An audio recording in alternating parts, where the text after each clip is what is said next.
ताजमहल एक मंदिर है, इसका अब तक का सबसे पुख्ता सबूत हाथ लग चुका है। जी हाँ, सबसे पुख्ता सबूत। डोडो सेना के मुख्य एडवोकेट विष्णु जैन के दादाजी।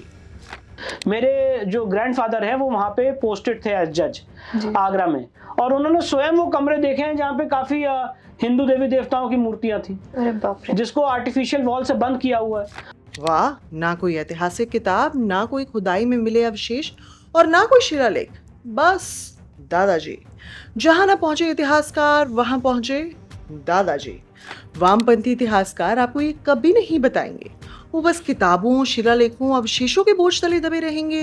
लेकिन सच्चा इतिहास तो है दादाजी। इलाहाबाद हाईकोर्ट ने हाल ही में सरकार और पुरातत्व विभाग से एक पिटीशन के लिए जवाब मांगा है, जो ये दावा करता है कि ताजमहल एक शिव मंदिर है। लेकिन असली जवाब किसके पास है? दादाजी। पुख्ता सबूत के लिए विष्णु जैन के दादाजी को कोर्ट में लाया जाएगा और फिर उन्हें वापस भेजा जाएगा उसी मार्ग से जो सिर्फ डोडोस के पूर्वजों को दिवाली पे पटाखे जलाने से दिखता है। क्योंकि ताजमहल का 17वीं शताब्दी का मकबरा होने के अलावा कभी कोई और सबूत नहीं था, एक्सेप्ट इफ यू आस्क दादाजी। लेकिन डोडोस के हिसाब से मैं ठहरी वामपंथी इतिहासकार, जिसके दादाजी ने ताजमहल के तहखानों को कभी नहीं देखा। मेरे पास बस सैकड़ों ऐतिहासिक सबूत हैं जिससे ताजमहल के टॉप 5 झूठ का सफाया हो सके। पर आप याद रखिए, ऐतिहासिक सबूत वबूत से क्या होता है, चाहिए तो बस दादाजी। तो चले फिर। हेलो हेलो, नमस्कार, आपका स्वागत है एक नए एपिसोड में। मैं हूं डॉक्टर रुचिका शर्मा और मैं पेशे से एक इतिहासकार हूँ, इतिहास की टीचर भी हूँ। इसके अलावा मेरे कुछ और भी क्रेडेंशियल्स डिस्क्रिप्शन बॉक्स में मौजूद हैं। तो डोडो सेना के मेंबर्स के कलेक्टिव दादाजी के हिसाब से ताजमहल एक शिव मंदिर है जिसे मकबरे में बदल दिया गया है। इंटरेस्टिंगली, इस झूठ की शुरुआत भी एक दादाजी ने ही की थी। 20वीं शताब्दी के लॉयर पीएन ओक थे। ओक दादाजी ने अपनी 1965 की किताब Taj Mahal is a Rajput palace में क्लेम किया था कि एक 4वीं शताब्दी के राजपूत महल को ताजमहल बना दिया गया। उनके हिसाब से इंफॉर्मेशन उन्हें मिली शाहजहां के अहद की फारसी में लिखी गई तारीख 17वीं शताब्दी की पातशाहनामा से। किताब ये विवरण करती है कि ताजमहल बनवाने के लिए शाहजहां ने अपने मनसबदार और आमेर के महाराजा जयसिंह प्रथम से जमीन खरीदी, जिसके बदले में उन्हें बादशाह ने उतनी ही वैल्यू की जमीनें दी। ये जमीन जयसिंह की पुश्तैनी जमीनों में से एक थी और पातशाहनामा के मुताबिक इसके ऊपर एक मंजिल यानी एक बंगला था। बस इससे ज्यादा फारसी ओकजी को नहीं आ रही थी, तो उन्होंने ये मान लिया कि यही मंजिल 4वीं शताब्दी की बनी हुई थी, जिसे फिर ताजमहल में कन्वर्ट कर दिया गया। भाई 2 पेज का विवरण है पातशाहनामा में। अगर खुद से फारसी नहीं आती तो किसी और से पढ़वा लेते, क्योंकि पातशाहनामा में लिखा है कि ये मंजिल मानसिंह ने बनवाई थी, जो कि अकबर के अहद में मनसबदार थे, और उन्हीं ने मुगलों की ओर से प्रताप के खिलाफ हल्दी घाटी का युद्ध लड़ा, जिससे मैंने एक छोटा सा वीडियो बनाया था, आप यहाँ क्लिक करके देख सकते हैं। तो ये मंजिल 4वीं शताब्दी में नहीं, 16वीं शताब्दी में बनी थी। मानसिंह 16वीं शताब्दी में ही पैदा हुए थे भाई। और यार उस समय ना कई इतिहासकार जैसे कि जाइल्स टिलॉटसन ने ओक दादाजी को समझाया भी था कि जो टेक्नोलॉजी ताजमहल की बनावट में लगी है वो 4th सेंचुरी में तो थी ही नहीं। भाई ताजमहल का पेंडेंटिव डोम, तिमुरिद पिश्ताक, दीवारों पे की गई परचीनकारी यानी पेत्रादुरा और 4 बाग के बीचों बीच स्थित ये मकबरा भारत में मुगलों की आमद से पहले बन ही नहीं सकता था। पेत्रादुरा, जिसके लिए ताजमहल फेमस है, इसकी शुरुआत इतालवी है और वो भी 16वीं शताब्दी की। तो ये 14वीं शताब्दी इंडिया में कैसे हो सकता है? अगर आपको अब तक वीडियो पसंद आ रहा है तो इसे लाइक और शेयर जरूर कीजिएगा और हाइप पॉइंट्स भी दीजिएगा। इससे वीडियो ज्यादा से ज्यादा लोगों तक पहुंच सकेगा और उन्हें ताजमहल के 5 झूठ के बारे में पता चल सकेगा। इसके अलावा अगर आपको चैनल पसंद है तो आप सब्सक्राइब जरूर कीजिएगा, और चैनल को किसी भी तरह से सपोर्ट करने के लिए आप चैनल की मेंबरशिप ले सकते हैं, सुपर थैंक्स ले सकते हैं, या फिर डिस्क्रिप्शन बॉक्स में मौजूद पेट्रेन लिंक पर क्लिक कर भी सपोर्ट कर सकते हैं। इतने ज्ञान के बाद अगर आपको लगता है कि ओक अपनी गलती समझ गए होंगे तो आप बिल्कुल गलत है। ना समझ लोगों का ना एक प्रॉब्लम होता है यार, वो सारी जिंदगी अपनी बेवकूफ़ी प्रूव करने में लगे रहते हैं। चाहे तो उन्हें कितनी भी सही जानकारी क्यों ना दे दो, वो जानकारी को अपनी ईगो पे ले लेते हैं और खुद को बेवकूफ साबित करने में लगे रहते हैं। इसीलिए तो ओक 1989 में एक नई किताब लेकर आए, ताजमहल द ट्रू स्टोरी नाम की, जिसमें अब ताजमहल एक कन्वर्टेड शैव मंदिर था जो 1155 सीई में बना था और जिसका नाम था तेजो महालय।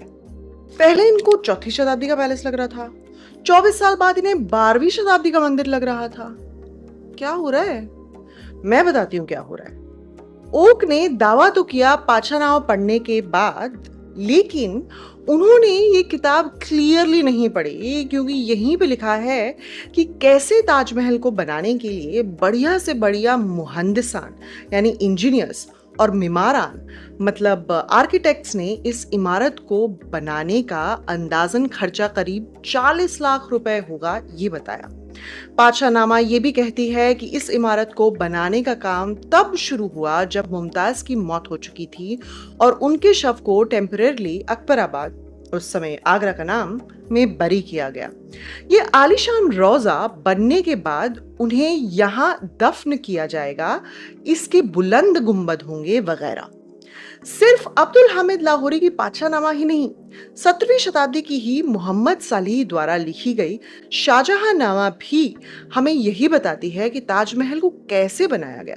सफेद संगमरमर उपलब्ध कराया गया, इमारत को जन्नत के बाग ए बेहिश्त की नकल करता चारबाग के बीचों बीच स्थित किया गया। रोजा यानी मकबरे के बगल में एक मस्जिद भी बनवाया गया और एक मेहमान खाना भी, वगैरह वगैरह। शाहजहां के समय की और उनके बाद की सब सोर्सेस ताजमहल को एक नई इमारत बताती हैं जिसे बुनियाद से बनाया गया था, कोई पुरानी इमारत को बदलकर नहीं। किसी तेजो महाले का जिक्र कहीं भी नहीं है। इनफैक्ट सिर्फ फारसी सोर्सेज ही नहीं, मुसाफिरों के आई विटनेस अकाउंट्स भी ताजमहल की कंस्ट्रक्शन का बयां करते हैं। जैसे कि पोर्चुगीज ट्रैवलर सेबेस्टियन मनरी, जो 1641 में आगरा में थे और उन्होंने बताया कि ताजमहल के बनने का काम लगभग पूरा हो चुका था।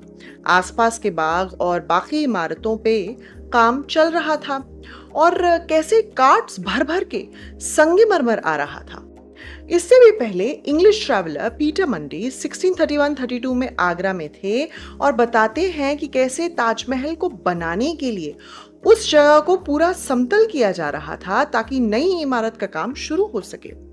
किसी ने भी पुरानी इमारत को कन्वर्ट होते नहीं देखा सिवाय ओक जी के। इनफैक्ट ओक का ये ब्रेनवेव कि उनकी मनगढ़ंत शिव मंदिर का नाम तेजो महालय था, इस बात पर टिका है कि इस इमारत का वाकई में नाम ताजमहल था, जिससे हमारा दूसरा झूठ आता है कि इस मकबरे का नाम ताजमहल था।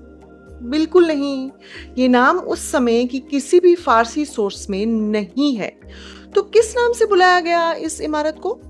लाहौरी की पातशाहनामा इसे रोज़ा-ए मुनव्वरा कहती है, यानी इल्यूमाइंड टॉम, मतलब कि रोशन मकबरा, जिसके अहाते में मुमताज महल के मरने के 1 साल बाद उनका उर्स मनाया गया। उर्स एक सूफी कॉन्सेप्ट है, मतलब है मैरिज। सूफी संत की मौत के बाद उसकी नफ्स का अल्लाह के साथ यूनियन, ये सूफी संत की मौत के दिन मनाया जाता है और उनकी मौत को उनके अल्लाह के और भी करीब होने का जरिया मानकर बड़ी खुशी और धूमधाम से मनाया जाता है। पर मुमताज तो सूफी संत नहीं थी। इंटरेस्टिंगली ये उर्स का concept often great main and women के लिए भी माना जाता है। तो नाम ताजमहल नहीं था, नाम था रोज़ा-ए मुनव्वरा। पर ओक को ये सब थोड़ी ना पता होगा, क्योंकि वो ठहरे फारसी में फिसड्डी और इतिहास में जीरो। इमारत का नाम ताजमहल अंग्रेजों ने पॉपुलराइज किया था और ओक, जिनको पूरा एक्सपीरियंस है मिलता जुलता नामकरण करने में, उन्होंने ताजमहल को तेजो महाले बना दिया। ओक ने इसमें महारत हासिल की है बाय द वे। उनके हिसाब से ईसाई धर्म क्रिश्चियनिटी थी कृष्ण नीति, शाहजहां का लाल किला था लाल कोट, वगैरह वगैरह। यही सब पढ़ के बड़े हुए होंगे विष्णु जैन के दादाजी। नीडलेस टू से, लाल किले को 17वीं शताब्दी में शाहजहानाबाद कहा जाता था। रेड फोर्ट उसका अंग्रेजों द्वारा दिया नाम है। पर ओक जी हिस्ट्री हिस्ट्री नहीं वर्ड प्ले खेलते हैं, तो उन्हें ये सब क्यों पता होगा? लाल किला लाल कोट, लाल लाल कॉमन, क्रिश्चियनिटी कृष्ण नीति, क्रिश्चियन क्रिश्चियन कॉमन, सिंपल। यूं बना ताजमहल का तेजो महाल है। सोचो कितना दिमाग लगा है इसमें। और यही कॉन्फिडेंस के साथ पीएन ओक चले गए सुप्रीम कोर्ट सन 2000 में इस दावे के साथ कि ताजमहल वाकई में तेजो महाले शैव मंदिर है, जिसे 12वीं शताब्दी में राजा पारमार देव के चीफ मिनिस्टर सलक्षण ने बनवाया था। सुप्रीम कोर्ट ने इस पिटिशन को देखते ही डिसमिस कर दिया। भारत में सन 2000 में काफी हद तक इंसाफ कायम था। इतिहासकार जो ताजमहल को मुगल आर्किटेक्चर का नमूना बता रहे थे, उनको ओक का जवाब था कि मुगल आर्किटेक्चर वाकई में कन्वर्टेड हिंदू आर्किटेक्चर है। अब पता चला क्यों डिसमिस कर दिया सुप्रीम कोर्ट ने पिटीशन को। पर ओक की बोगस थ्योरी इतनी पॉपुलर हो चुकी थी कि कोर्ट्स को पिटीशन डालने का सिलसिला बिल्कुल नहीं थमा। 2005 में इलाहाबाद हाईकोर्ट को अमरनाथ मिश्रा ने पिटीशन डाला। मिश्रा अयोध्या सद्भावना समिति के मेंबर थे और हैं, और उनके हिसाब से तेजो महाले चांडेला राजा पारमार्दी ने बनवाया था 1196 में। उन्होंने राजा ही चेंज कर दिए कहानी में। सोचा शायद राजा बदलने से कोर्ट मान जाए, लेकिन अफसोस ऐसा ना हुआ। Allahabad high court lack of evidence के चलते इस पिटीशन को भी डिसमिस कर दिया। लेकिन अब मार्केट में नई थ्योरी आ चुकी थी कि ताजमहल के तहखानों में तेजो महाले मंदिर की मूर्तियां बंद है, जो कि है हमारा झूठ नंबर 3। भाई अगर मान भी लें कि शाहजहां ने किसी पुराने मंदिर की तोड़ाताड़ी करके ये मकबरा बनवाया, तो वो मंदिर की मूर्तियां इसी इमारत के तहखाने में क्यों रखेंगे? इस्लामी बुतशिकनी के रूल्स के हिसाब से तो मूर्तियों को इस्लामिक सीक्रेट प्लेसेस से दूर रखना चाहिए ना, उसी के नीचे थोड़ी। डोडो सेना के सोल्जर्स कहानियां गढ़ने से पहले थोड़ा दिमाग तो लगा लिया करो। आई नो ज्यादा दिमाग नहीं है तुम्हारे पास, बट जितना है उतना ही लगा लिया करो। और ये आइडिया जो 2005 के बाद से तूल पकड़ने लगा कि ताजमहल के तहखाने खुलवाओ मूर्तियां मिलेंगी, इसी को खत्म करने के लिए आर्कियोलॉजिकल सर्वे ऑफ इंडिया ने 2017 में ये कैटेगोरिकली कहा था कि ताजमहल एक मकबरा ही है, कोई मंदिर नहीं। मकबरे में कोई शिवलिंग मौजूद नहीं है। ये स्टेटमेंट एएसआई ने इसलिए दी क्योंकि आगरा डिस्ट्रिक्ट कोर्ट को 2015 में एक पिटीशन आया था विष्णु जैन के पप्पा द्वारा, हरिशंकर जैन। पिटीशन बहुत फनी है भाई लोग, बिकॉज जो डेट 2005 के पिटीशन में 1196 सीई थी, वो अब 1212 सीई हो गई, और जैन के पप्पा के हिसाब से ये 12वीं शताब्दी है। मैंने ना पीएचडी इसलिए नहीं की थी कि इतने महागवार लोगों को पढ़ाना पड़े। 13वीं शताब्दी होता है 1212 सीई भाई। तुझे पता नहीं है सेंचुरी सिस्टम क्या होता है? ये करेंगे ताजमहल को तेजो महाल अप्रूव। सेंचुरी सिस्टम सीख पहले तू कैसे चलता है, बाकी सब बाद में होता रहेगा। पप्पा को भी सिखा भाई। ये सर है डोडो सेना गाइस। ये लोग इतिहास बदलने की कोशिश कर रहे हैं भारत का। महा यूजलेस। लेकिन 2017 की एएसआई की स्टेटमेंट के बावजूद ये ऑब्सेशन नहीं खत्म हुई। फिर से 2022 में पीआईएल फाइल हुई इलाहाबाद हाईकोर्ट में कि ताजमहल के तहखानों को खोला जाए, जिसे इवेंचुअली क्वॉश कर दिया गया। फिर एएसआई ने ताजमहल के 22 तहखानों की फोटो जारी की ताकि लोगों को यकीन हो सके कि उसमें कुछ नहीं है। ये देखिए, ये है एक तहखाने का बाहर का व्यू और यह है अंदर का view. There is absolutely nothing. और ये आइडिया कि रूम्स क्यों बंद हैं, अगर आपको जरा सी भी हिस्ट्री आती होगी तो आपको पता होगा। भाई ताजमहल इज अ फैमिली मज़ोलियम। सिर्फ शाहजहां और मुमताज ही नहीं, उनके परिवार के कई और सदस्य दफन हैं यहाँ पर। तो नीचे में ये चेम्बर्स हैं। इन्हें सील इसलिए किया जाता है ताकि उमस, ब्लैक मोल्ड, चमगादड़ वगैरह घर ना बना सकें, जिससे कि सारी इमारत का ताना बाना ढह सकता है, उसकी स्ट्रक्चरल इंटेग्रिटी कॉम्प्रोमाइज हो सकती है। कोई मूर्तियों का खजाना नहीं दफन है यहाँ पर। खोदोगे तो मुगलों के कंकाल ही मिलेंगे भाई।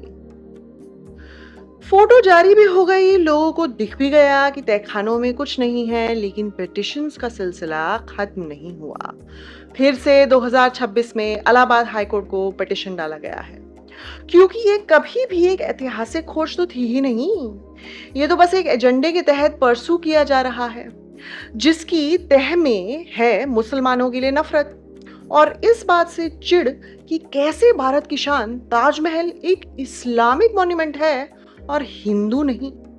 मॉन्यूमेंट हो तो इतनी हसीन हो कि उसे अपना बनाने के लिए बारंबार नए षड्यंत्र रचे जाएं। और अगर वो फिर भी तुम्हारी नहीं बनी तो उसकी बुराई कर दो, जिससे आता है हमारा चौथा झूठ, ये कि शाहजहां ने ताजमहल को बनवाने के लिए लोगों पे इतना टैक्स लगाया कि वहां सूखा पड़ गया। इसमें कोई दो राय नहीं है कि 1631 में एक भयंकर अकाल आया था, जिसकी चपेट में गुजरात और दक्कन आ गए थे। पाठशाला बताती है कि इन जगहों पे पूरे साल बारिश नहीं हुई थी और अनाज के अभाव से भुखमरी फैल गई। और अकाल के इफेक्ट्स को कम करने के लिए शाहजहां ने रिलीफ मेजर्स दिए। सूरत, अहमदाबाद और बुरहानपुर में लंगर लगवाए, जहां सबको मुफ्त 3 टाइम का खाना दिया जाता था। 5,000 रुपए हर हफ्ते बुरहानपुर के लोगों में बांटे गए।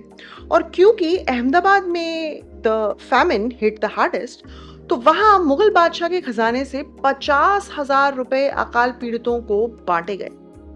इंटरेस्टिंगली इस अकाल को एक हिलेरियस वेबसाइट hindugenocide.com में हिंदुओं के कत्लेआम का रीजन बताया गया है। शाहजहां को इसका जिम्मेदार ठहराया गया है।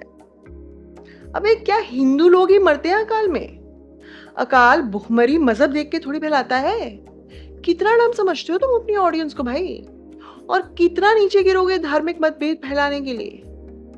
ये बेसिर पैर के झूठ एक बहुत ही फनी मूवी ताज स्टोरी में भी परोसा गया है। उस मूवी की धज्जियां उड़ाते हुए मैंने एक पूरा वीडियो बनाया है, आप यहाँ क्लिक करके देख सकते हैं। ऐसी ही बकवास झूठ की फहरिस्त में 5वां और आखिरी झूठ है कि ताजमहल बनवाने के बाद शाहजहां ने मजदूरों के हाथ कटवा दिए ताकि ऐसा अजूबा वो दोबारा ना बना सके।